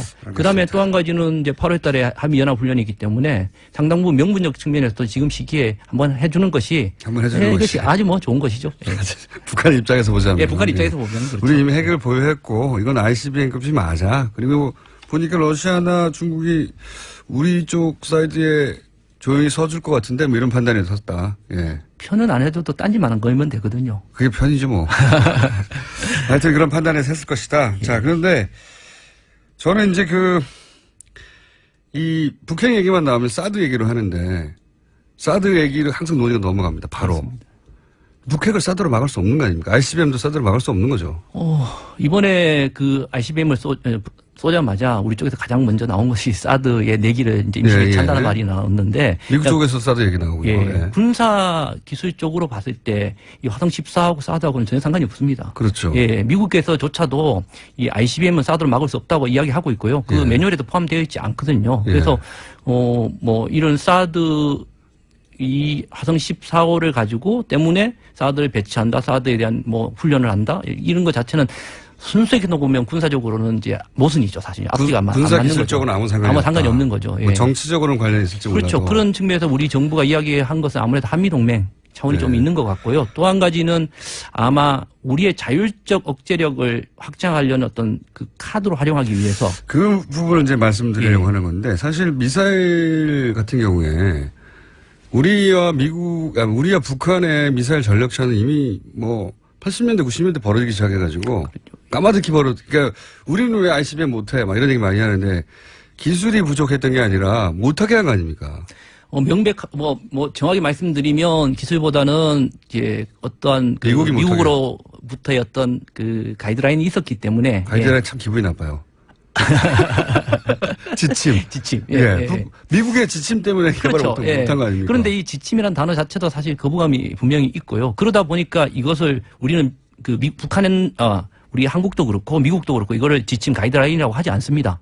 이거는요. 우리가 이제 통상 지침이라고 우리가 이야기를 하고 심지어는 뭐 협정 이야기했는데 전혀 협정도 아니고요. 이것은 공식적으로 어떻게 되어 있냐면 한국이 미사일 능력을 이렇게 하지 않겠다고 자율적으로 선언한 거라고 이야기합니다. 자율적으로 이행하겠다는 자율규제 형식이라고. 자율지침. 자율지침입니다. 그러니까 말이 안 되죠. 안 되죠. 그러니까 그러면 미국이 전혀 압력이라고 표현하기 어떤 미국과 협의가 없었는지 전혀 아니거든요. 사실은. 그러니까 압력이죠, 그게. 미국과 엄청난 그 협상이 이루어집니다. 그 속에서 딱 문구가 만들어지고 되는 것인데 그냥 그러나 발표하는 형식은 전혀 미국은 빠지고 자율적으로 우리는 이렇게 미사일을 제한하겠다는 정책적 선언적 측면에서의 어떤 자유규제 형식을 갖고 있고 또 법적으로 규제 없다고 이야기하는 게 이 한미 미사일 지침의 기본적인 성격이라고 이야기하고 있는 거죠. 법적인 지침도 없고 자율적으로 하는데 북한은 90년대 이미 90년대 초반에 막 1,800, 2,000km 가까이 날리는데. 그렇죠. 예. 우리는 180km 날리고 지금 10,000km 날린다는 상황에서 우리는 800km가 한계잖아요. 그렇습니다. 예. 이거는 기술의 문제가 아니라 진작에 개발했겠죠. 냅뒀으면 진작에. 그런데 이 소위 지침, 자율지침 때문에 개발을 못하는 것이고 이 기회에 거기 앞에 싣는 탄두의 무게도 제한하지 않습니까? 너무 파괴력이 큰 건 못하게 하고 멀리도 못 날아가게 하고 이게 미국의 지침 아닙니까? 지침. 예. 명분상으로는 우리끼리 지침인데 실제로는 미국의 요구사항이지 않습니까? 그래서 저는 사실 이런 얘기가 나오면 북한의 미사일 능력이 이렇게 계속 올라가면 우리도 자체적으로 이런 미사일 능력을 계속 전력을 보강해야 되는 이런 목소리가 나와야 되잖아요. 당연히. 당연히 나와야 된다고 생각합니다. 이것은 어떤 이때까지 정치적으로 물속에서만 할 것이 아니라. 물속이요? 제가 해군입니다. 그렇죠. 해군 출신이죠. 예. 좀 군내뿐만 아니라 우리 사회에서 이 문제에 대해서는 또 자주적인 어떤 억제력 차원에서 좀 자신감 있는 목소리가 분명히 나와야 된다 생각하고 있고요. 지금 사실 말씀하신 대로 이 한미 미사일 지침을 쭉 보면 70년대 말에 79년도에 백곰 사업을 우리가 이제 사실 어떻게 몰래 했습니다. 해서 몰래 한 거죠. 사실 박 대통령이 있을 때 몰래 해서 이걸 성공해서 미국이 화들짝 놀라면서 이것을 사실은 못하게 한 것의 시작점이 바로 지침이 된 겁니다. 이때는 지침이라기보다는 좀 이제 서한으로 좀 이렇게 보내서 하지했고 그것이 이제 90년대에 이루어서 이런 사안이 가서 이제 합의 사안이죠. 지침 사안이 가서 이것이 180km에 묶여 있었던 겁니다. 그러나 이제 그 이후에 이제 90년대 말에 북한이 이제 대포동을 쏘고 하기 때문에 우리가 이제 계속적으로 조금씩 늘렸죠. 300km. 사실은 내부적으로 계속적으로 만들고 있었어요. 네. 예, 만들고 있어서 이제 그것이 2001년도에 이제 소위 말해서 1차 개정을 하게 됩니다. 그래서 1차 개정을 할 때 이제 김대중 대통령 때 500km까지 해달라라고 이제 저희가 요구를 했었죠. 500km 다 그러니까 그때는 사실 내부적으로 500km 미사일을 벌써 가지고 있는 상태에서 딜을 한 거예요, 사실은요. 근데 이제 그 1차 개정에서는 300km. 예, 300km까지. 300km면요. 서울 휴전선에서 쏴도 한경도까지 날아가지도 않아요. 한경북도는. 예. 북한 전역이 커버되지도 않는 거예요. 그러니까 이제 개성이 평양이라는 것을 이제 중심으로 거의 한 거죠. 그래서 계속적으로 저희들이 그럼 이것을 미사일 기지가 평양에 없으면 어떡합니까? 예. 북한에 말도 안 되는. 예.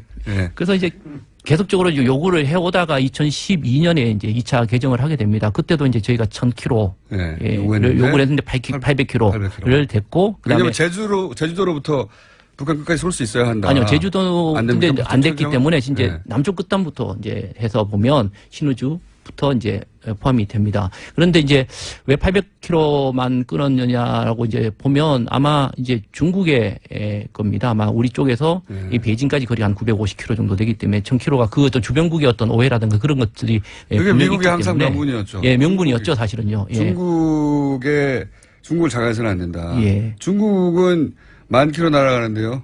우리 이 명분을 내세워서 그렇게 못하게 하더니 자기들은 사드를 배치해서 중국하고 지금 난리가 나는 거 아닙니까? 예. 지금. 그걸 한국에다 배치해가지고. 이 한미 미사일 지침 자체가 아까 앞서 말씀드렸듯이 우리가 자율적인 규제 형식, 그러니까 뭐 법적인 것이 없는, 정책적 선언이라는 것은요, 한편으로 보면. 거짓말이죠, 거짓말. 예, 미국 입장에서 보면 우리가 미국이 이렇게 좋게 설명을 하면 미국 입장에서는 비확산, 그러니까 이런 무기 체계가 확산되는 것을 방지를 하는 차원에서 자신들이 대신 자기들 무기를 사라. 그렇죠. 예, 그렇죠. 예. 니네가 개발하지 말고 기술력은 있지만 개발하지 말고 왜냐면 중국 자극하니까 우리 거 사 그냥. 예. 우리가 봐줄게. 이거 아닙니까? 그러니까 숨겨진 모습은 그거죠. 사실은요. 자신들의 무기에 관련된 가장 컸지만 겉으로 드러난 것은 비확산에 관련된 문제를 통해서 우리는 비확산에 대한 것을 너희는 지켜주면 우리가 보호해주겠다라고 우리 명분을 팔아주고 하여서 팔아주고 이런 그림을 그렸던 거죠, 사실은요. 기본 구도가 여기인데요. 자, 이 주제는 저희가 이제 잠깐 맛배기를 했고요. 이번 주뿐만 아니라 앞으로 좀 다뤄볼까 합니다. 예. 네, 오늘 인사 정도 나오신 거고, 더군다나 JTBC를 가시는 바람에 시간이 왕창 줄었고요. 아니었으면 좀 길게 나눴을 텐데, 오늘 여기까지 하고 저희가 또 모실까 합니다. 이 문제에 관해서는. 왜냐하면 북핵 얘기만 나오면 사드 얘기만 하는데, 실제로 말씀하셨듯이 사드는 북핵을 막을 수도 없는데, ICBM 막을 수도 없는데 사드 얘기만 하잖아요. 실질적인 얘기를 하자. 진짜 얘기를. 그 뒤에 있는 이야기를. 맞습니다. 예. 어쨌든, 많이 걱정하시는 분들이 이 개정 그러니까 협정이 아니고 미사일 지침에 대해서 중국 걱정을 많이 하시는데요. 아니, 사드 갖다 놓고 이거 걱정할 생각이 아니거든요. 그러니까요. 사드를 갖다 놓고. 갖다 놓고 이거 걱정할 생각은 저는 아니라고 생각합니다. 그건 미국이 70년대 내와서 해온 명분이었어요. 중국을 자극하지 말라고. 중국을 자극한 정도가 아니라 지금 막 찌르고 있으면서. 사드 논의에서, 북핵 문제에서 사드 논의, 계속 말씀하셨지만 논의를 우리가 좀, 그러니까 오히려 벗어나기 위해서라도 이 문제가 조금, 목소리가 나와야 되지 않겠는가 좀, 북핵과 사드를 이코로 놓고 보지 마라. 그렇죠. 별개의 논의가 얼마든지 있다. 그 얘기를 좀 시작해 봤고요. 좀 더 본격적으로 앞으로 다뤄보겠습니다. 다음부터는 저희한테 먼저 와주십시오. 지금까지 경남대 극동문제연구소 김동엽 교수님이었습니다. 감사합니다. 예, 감사합니다. 시간이 짧아서 아쉬웠습니다. 자, 불친절한 AS 원어민 목소리를 키워주세요. 오늘 미국의 평화단 영어로 듣고 싶으신 분은 TBS 영어 방송 들으시면 됩니다. 네, 거기 원어로 그냥 나가니까. 그리고 저희가 이런 조사를 한번 해볼까 합니다. 택시 기사분들이 과연 우리 방송을 얼마나 들을까. 이 조사는 아무도 안 해줘가지고 저희가 조사원들을 모셔가지고 직접 거리로 나가서 택시 기사분들에게 무슨 프로를 많이 듣나 조사를 해볼까 합니다. 네. 택시 기사분들은 어디 가면 조사원들이 한꺼번에 많이 발견할 수 있죠? 네. 기사식당인가요? 조만간 시작할 텐데 그 전에 주변에 나는 듣는데 옆에 기사분들은 안 듣는다 그러면은 혼 근용을 내주시고 조만간 달려가겠습니다. 김우준 씨, 원래 비호감이었는데 팬이 됐어요. 예. 말을 깔끔하게 하시는 스타일이 아니라서 인내심이 필요했는데 듣다 보니까 이제 팬이 됐네요. 예. 그렇습니다. 중독됩니다. 이제 못 떠나요. 그 외에 그린랜드 이그립 캠프 빙하 시추하고 있는 분 누구누가 멀리 있었나. 이번 주에는 저희가 발표합니다. 자, 여기까지 하겠습니다. 임상훈 소장님, 임문결 소장님 나오셨습니다. 안녕하십니까. 네, 안녕하십니까. 자, 오늘 뭡니까? 오늘은 그 시간이 많진 않지만. 항상 많지 않았어요. 예. 많을 때는 다른 얘기로 세고. 예. 시간이 별로 부족한데, 어쨌든, 하고자 했던 얘기가 세 가지가 있는데, 예. 요약을 해서 말씀을 하나씩 드리기로 하겠습니다. 네, 첫 번째로, 우리 앞에서 계속 다뤄주셨습니다마는, 지난주 금요일이었죠. 북한이 미사일 도발을 했는데, 이제 외국에서 이제 그 단순히 이번 금요일 날 발사된 미사일뿐만 아니라 북한의 미사일에 대해서 그리고 핵 개발에 대해서 어떻게 반응을 하고 있는지 예. 그 이야기를 간단하게 해드리려고 하는데 사실 우리나라 언론에서도 그렇고 지난 금요일 북한의 미사일 발사는 사실 예고가 됐었죠. 정확한 예. 시점은 아니었지만 알고도 있었다고. 예, 다 알고 있었고 이제 대통령도 청와대도 그렇게 발표를 했었죠. 이미 알고 있었다. 네. 그래서 이제 신속하게 청와대에서 회의도 하고 외국에서도 외신들도 북한이 이쯤 됐을 때 미사일을 쏠 것이다 예측을 다 했었고요. 그랬을 때 그러면은 이 시점에서 이 북한의 미사일 그다음에 핵 이걸 어떻게 봐야 되느냐? 사실상 우리 보도가 됐었죠. 그 지난 금요일 밤에 쐈던 미사일은 거리상으로는 예. 미국 동부까지도 날아갈 수 있는 예. 그 기술이 거의 이제 왔다. 다만 거기다 뭐를 탑재하느냐에 따라서 무게가 달라질 수 있으니까 진짜 동부까지 날아갈 수도 있고 아니면은 거기까지는 아직 못 갈 수도 있고 그거는 이제 두고 봐야 됩니다만은 어쨌든 우리가 물론 원하는 바는 아니지만 대체적으로 외국의 전문가들은 북한은 사실상 핵 보유국으로 봐야 된다. 네. 그다음에 봐야 된다는 말도 웃겨요. 그냥 핵 보유국이죠, 뭐. 보유국이죠. 예. 그리고 미사일 수준도 ICBM을 개발을 성공했다라고 봐야 된다. 예, 사실상 그거는 아직은 거기는 약간 분분하더라고요. 그렇죠. 그래서 이제 그렇게 봐야 되는데 그러면은 여기서 사실은 우리가 이제 생각을 해야 되는 것이 계속 우리가 눈을 가리고 귀를 막고 아니다 북한은 없어 이렇게 전략을 계속 거기에 머물러 있어야 되느냐. 우리가 바라는 것 바라지 않는 것 다 문제하고 그다음에 현실적으로 냉정하게 판단을 해야 되는 문제는 별개잖아요. 그랬을 때 전략을 어떻게 해야 되는 것이냐. 이제 이 문제. 그다음에 지금까지 그럼 북한이 이렇게까지 만들어 놓게 된 그 책임을 어디다 물어야 되느냐. 이런 사실 우리 얘기도 같이 해봐야 되지 않겠습니까? 그래서 북한이 이렇게까지 핵 개발 그다음에 미사일을 개발하게 놔둔 과연 책임이 어디 있냐. 최근에 이번 주입니다. 미국의 시사 주간지죠. 타임즈에 실린 글이 있습니다. 전 타임즈 편집장이 쓴 글인데 옛날 주한 미국 대사였죠. 그리그 대사를 인터뷰를 해가지고 이제 쓴 글이었는데 역설적이지만 북한하고 대화를 해야 되는 시기가 바로 지금이다. 그 무슨 소리냐? 사실 우리가 이제 대화를 한다고 얘기하면은 그냥 친한 사람하고 하는 것으로 생각을 하지 않습니까? 근데 그런 게 아니라는 거죠. 대화는 전시에도 해야 되는 것이고, 대화를 하는 목적은 저 사람이 무슨 생각을 하고 있을까? 사실 친한 사람은 텔레파시로 다 통하지 굳이 대화할 필요 있습니까? 나하고 뭔가 소통이 안 될 때 하는 것이 대화이기 때문에 나하고 뭔가가 부딪히고 있다라고 하는 사람은 특히 대화를 해야 된다 이런 취지고 그다음에 이 그리그 전 대사가 CIA 31년 동안이나 CIA 출신이죠. 이 대화가 가장 정확한 정보 소스다 이런 얘기를 했어요. 그래서 대화라고 하는 것에 대해서 우리가 오해를 하는 부분이 있는데 대화는 선택의 문제가 아니고, 그러니까 제재냐 압박이냐 이런 건 선택의 문제죠. 그렇게 할 것이냐 아니면 뭐 화해를 할 것이냐 그건 선택의 문제지만 대화라고 하는 것은 그 제재와 압박과 사이에서 취사 선택이 하는 문제가 아니라 이건 계속해야 된다는 그런 문제, 그런 것들이 지금 이번 주 타임지에도 실렸지만 그 뭐 이것만 제가 소개를 해드렸습니다만은 최근 들어와가지고 외신에서 계속 그렇게 이제 나오고 있다는 거. 너무 당연한 것이 전쟁할 때 끊임없이 물밑에서 대화하는데. 네.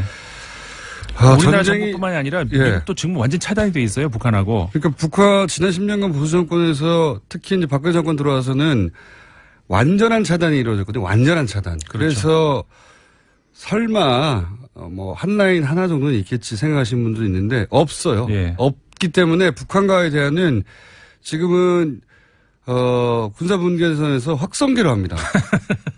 그렇죠. 네. 이게 지금 상황이 그렇게 만들었어요. 맞습니다. 그다음에 그러니까 그런 대화의 경우는 말이 되나, 진짜. 우리 한 9년 동안에 이제 우리 정부도 책임이 있는 것이고 사실상 그다음에 그 북한의 핵 개발 그다음에 미사일 개발은 우리 정부 책임이라기보다는 미국 정부의 책임이라고 봐야 되는 것이죠. 그게 아주 큰데 그 얘기는 너무 긴 이야기이기 때문에. 네. 그러니까 2003년 이후로 그러니까 2002년도에 악의 축이라고 이제 얘기를 했죠. 부시 대통령이. 그러면서 2003년 이후로 완전히 북한과의 모든 어떤 그런 대화가 단절이 되고 이렇게 되면서 결국은 여기까지 온 건데, 그 책임은 어쨌든 간에 미국 정부에 물을 수밖에 없고요. 사실 과거에 64년도였었죠. 64년도에도 비슷한 일이 있었습니다. 그때는 중국이었는데 중국이 처음 핵실험을 할 때도 대만이 난리가 났었죠. 이거는 군사 조치를 해야 되는 거 아니냐. 하지만 미국이 그때도 할 수가 없었죠. 어떻게 군사 조치를 하겠습니까?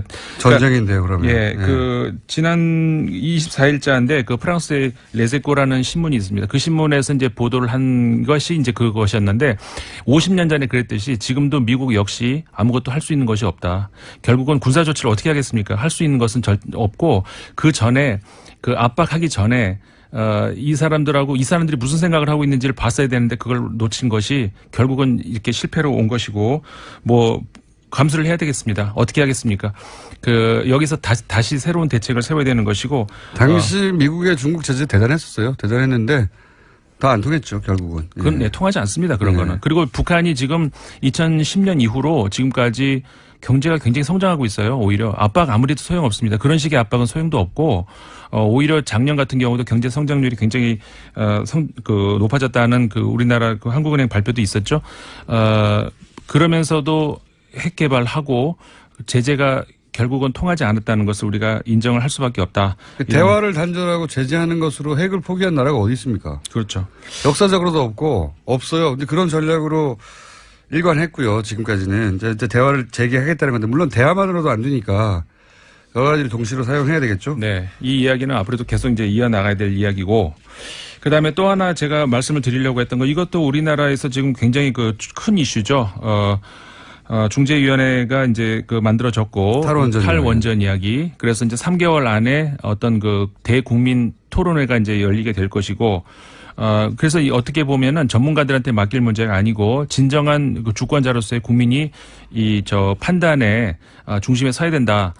그래서 이제 모든 국민들이 관심을 가져야 하는 그런 시점이라고 생각이 됩니다. 그래서 다양한 이야기들이 나오죠. 보수 언론에서도 나름대로의 분석과 비판과 이제 감시가 나오고 또 진보 언론에서도 그리고 시민단체에서도 많이 나오는데 최근에 중국 그리고 일본, 러시아 이런 나라들이 원전을 굉장히 강화하고 있고 그러는 우리나라가 이제 그 와중에서 원전 강국이었는데 이걸 우리가 다 포기하는 것 아니냐. 이런 마당에 다른 수출은 어떻게 하겠느냐. 이런 이제 비판들이 나옵니다. 근데 중국이 워낙 큰 나라이기 때문에 당연히 원전을 지금 많이 확산을 하고 있죠. 그것도 하고 있는 건 맞습니다만은 동시에 태양광, 재생에너지. 예, 재생에너지 태양광 얘기했잖아요. 태양광에 투자하는 것이 세계 1위예요. 네. 미국이 원래 1위였는데 트럼프가 이러고 있는 사이에 중국이 넘어섰거든요. 그래서 우리 지난주에 이 태양광 패널을 어디다 설치할 수 있는가 이 얘기 많이 했었잖아요. 네. 중국에서 기발한 아이디어가 있어요. 지금 처음 생긴 건 아니지만 호수에다가 물 위에다가 이 패널을 쫙 띄우는 겁니다. 물 위에? 네, 물 위에. 호호. 그러면 정말 중국이 이게 화이난시에서 있는 큰 호수에다가 이제 만든 예가 하나가 이제 미국 언론에 소개가 됐는데 호수에다 가면은 우리 지난주에 공장장님 그 우리 고기 먹으면서 그 얘기했었잖아요. 사막에 만들면 좋은데 모래가 덮으면 어떡하느냐. 네, 네. 모래 쓸어내고 해야 되지 않겠냐. 물 위에는 그럴 일이 없죠. 그리고 물로 바로바로 닦아낼 수가 있고 먼지가 쌓일 일이 없습니다. 그리고 그러니까는 어떻게 성공했나요, 근데? 예, 그럼요. 거기서 주변 도시의 웬만한 소도시의 그 전기, 그러니까 민간인들 에어컨 켜고 뭐 이런 정도까지 다 확보될 정도의 전기가 확보가 된다 그래요. 그러니까 이 부분은 소장님 네. 시간이 다 됐어요. 네, 그래서 중국의 이 태양광 에너지가 얼만큼 발전하고 있는지도 우리가 눈여겨봐야 된다 이런 얘기를 드리고 싶습니다. 이 문제는 임상훈 소장님의 아젠다에 그래서 계속 건전 이야기는 해나갈 것 같습니다. 자, 인문연구소 임상훈 소장님이었습니다. 감사합니다. 네, 감사합니다. 김어준이었습니다. 내일 뵙겠습니다. 안녕.